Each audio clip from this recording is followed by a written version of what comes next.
Muhammad. A.C. Bhaktivedanta Swami Srila Prabhupada ki jai. Ananta Koti Vaishnavrinda ki jai. Namacharya Srila Haridas Thakur ki jai.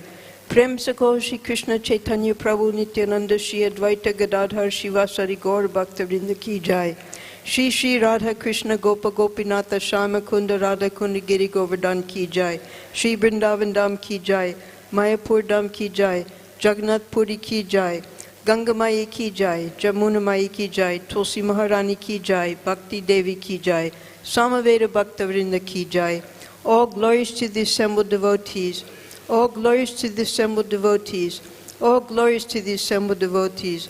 All glories to Shri Shri Guru and Gauranga. All glories to Srila Prabhupada.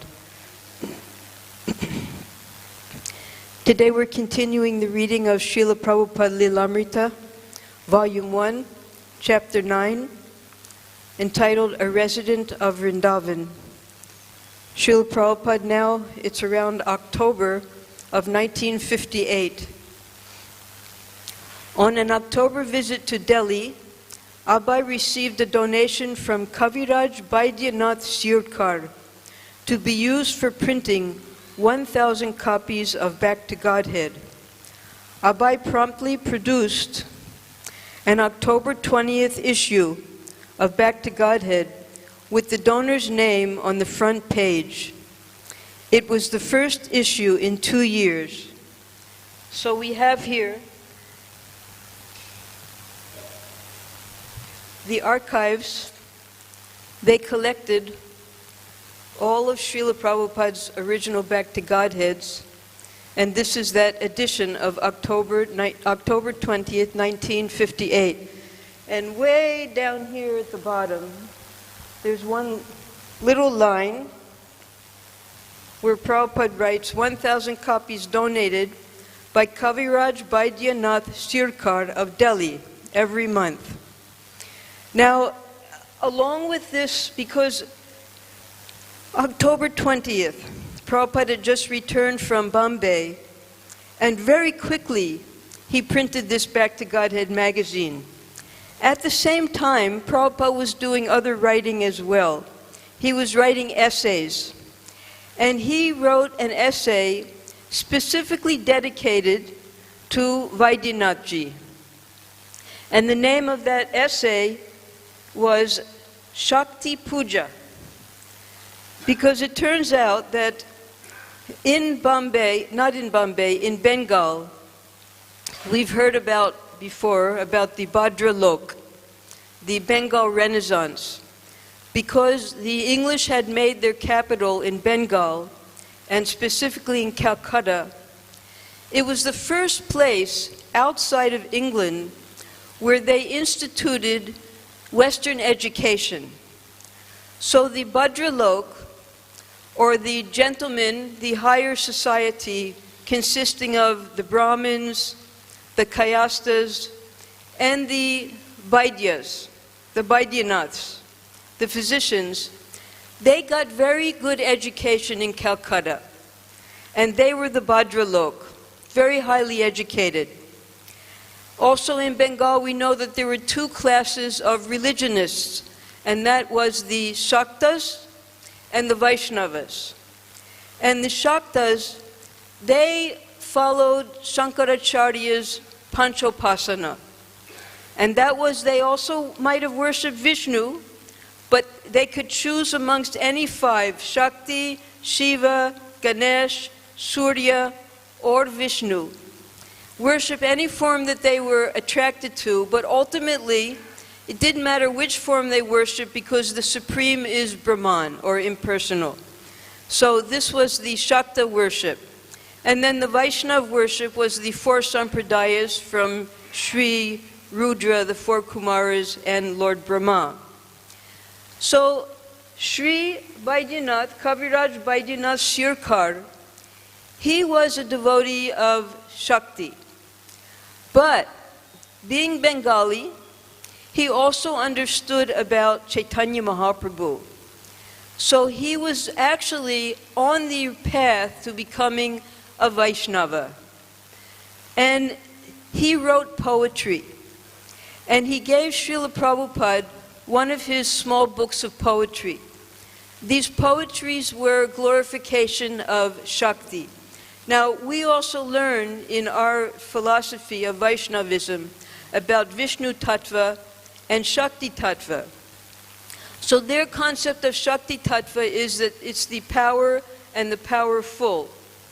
Just as we understand, there's Vishnu and then there's his energies. And each different form of Vishnu has the corresponding energies.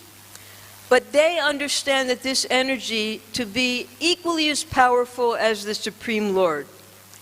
And they consider Radha, Sita, Lakshmi to just be another one of the Shaktis, corresponding to Ram, Narayan, Krishna, etc. But Vaidyanatji, he could understand that in this day and age, Srila Prabhupada said that in his last poem, Vaidyanath's last poem of the little book, he actually gave the entire message of Srila Prabhupada's Bhagavad Gita. Because Vaidyanath understood that in this day and age, very few people are interested in returning back to the Supreme Lord, back to Godhead. And he even used the phrase, back to Godhead. But the Lord is so compassionate that he himself comes, or he sends his different avatars, his representatives, just to call the people back to him. And he said, in this age, one does not have to go to the hills, to the mountains, perform severe penances. All you have to do is call out the names of the Lord. And that way you can get salvation and return back to Godhead. And he gave the example of now, in this age, Nimai of Nadia has appeared. And we should all follow his instructions by going door to door and recalling the forgotten souls and bringing them back to the Supreme Lord.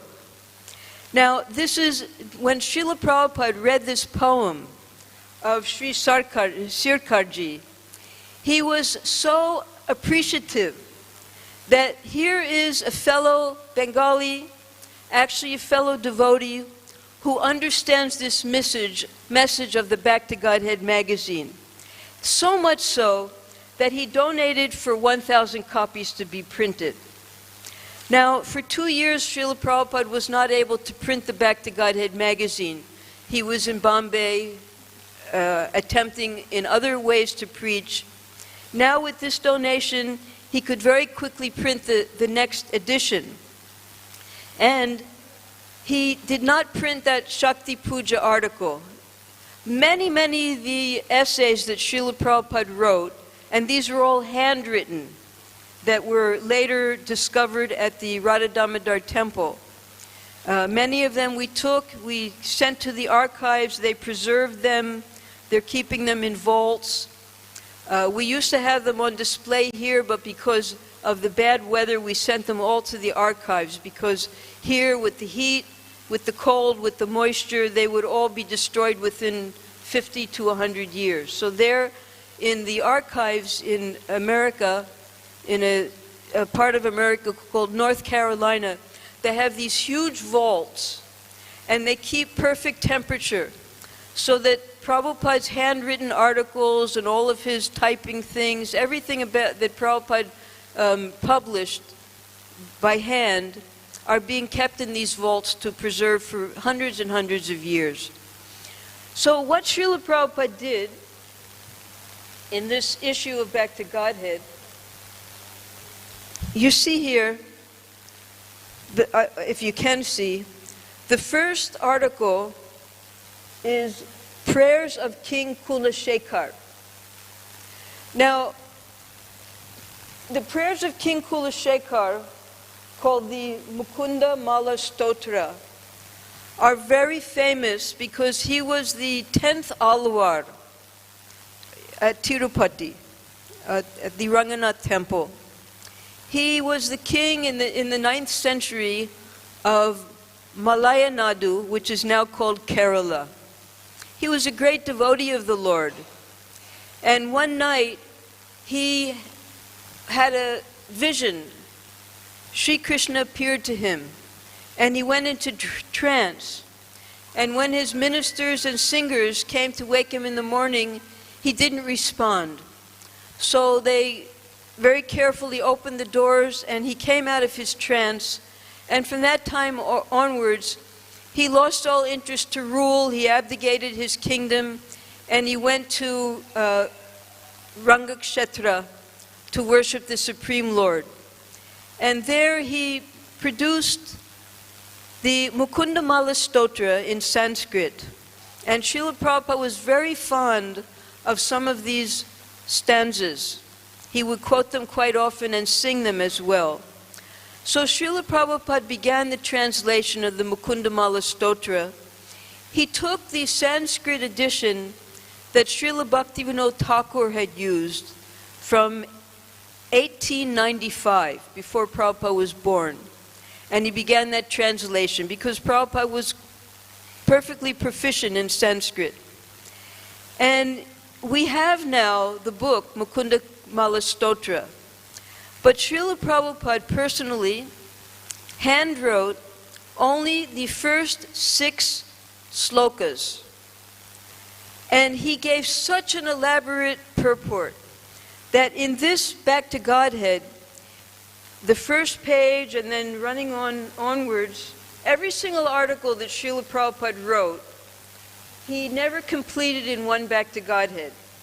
It was always to be continued, so that you would read the next issue and the next issue.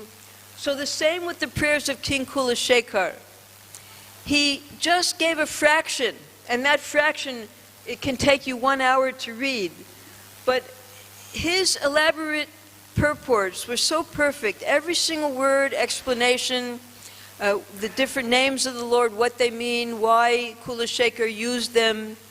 And we're given just a taste of this first sloka. And then, after doing just the first 6 slokas, Prabhupada stopped translating. But because he had to spend time on his Srimad Bhagavatam. But when Prabhupada printed the Srimad Bhagavatam, the first 3 volumes, at the front of each book was a list of the books that Srila Prabhupada had written. And one of them was Mukundamala Stotra, although it was incomplete. So in 1989, the GBC, they decided that now we have proficient Sanskrit editors. We should complete this because this was very dear to Srila Prabhupada, and it was one of the books that Prabhupada considered to be something that he wrote. So they asked Satsvarup Maharaj to continue with the purports of the Mukundamala Stotra. And Satsvarup Maharaj, he requested, because by that time we had, originally there was, in the Sanskrit department, there was Pradumna, who Prabhupada, he donned as the Panditji. And then Pradumna, he taught just a few of us. We had regular Sanskrit lessons with him. Nitai, one Mataji named Anandini, and myself. We would sit and learn Sanskrit from a book that Prabhupada approved. And then Prabhupada took Pradumna away from us because he wanted Pradumna to travel with him so that he could get his writing done more quickly. And then Nitai came. And then all of a sudden in 1972, three or four devotees joined. Gopi Puranadana, Santosh, Jai Sachinandan, and Jagannath Das. And they all learned Sanskrit. So we had a very strong Sanskrit department at that time in the BBT. So Gopi Puranadana, he was the chief amongst all the Sanskrit editors. And he also did later he did Brihad Bhagavatamrita and other books. So he, along with Satsvarup Maharaj, completed the 53 slokas of Mukundamala Stotra. And all of you should read it because really the most beautiful slokas, and Prabhupada would often quote them. So that was the first article that Prabhupada gave in this Back to Godhead. And then in the next one, the next page, Prabhupada wrote 2 articles. One is called Obstacles on the Path of Devotion, and over here is called Scholars Deluded. Now, Obstacles on the Path of Devotion, this article describes from the very beginning of the evolution of the living entity, just as a minuscule particle. And Prabhupada explains that the number of living entities is infinitesimal, just like the number of atoms. That's how many living entities there are. And how they enter the material world and how they go through the different species of life. Finally, they come to the point of religiosity in the human form. And then they come to the point of aspiring for liberation. And all the different obstacles along the way of sense gratification, of being misguided by different philosophies, finally, of not understanding the real purpose of liberation. And even the liberated persons, they come down into altruistic activities rather than aspiring for spiritual activities. Finally, and then Prabhupada, he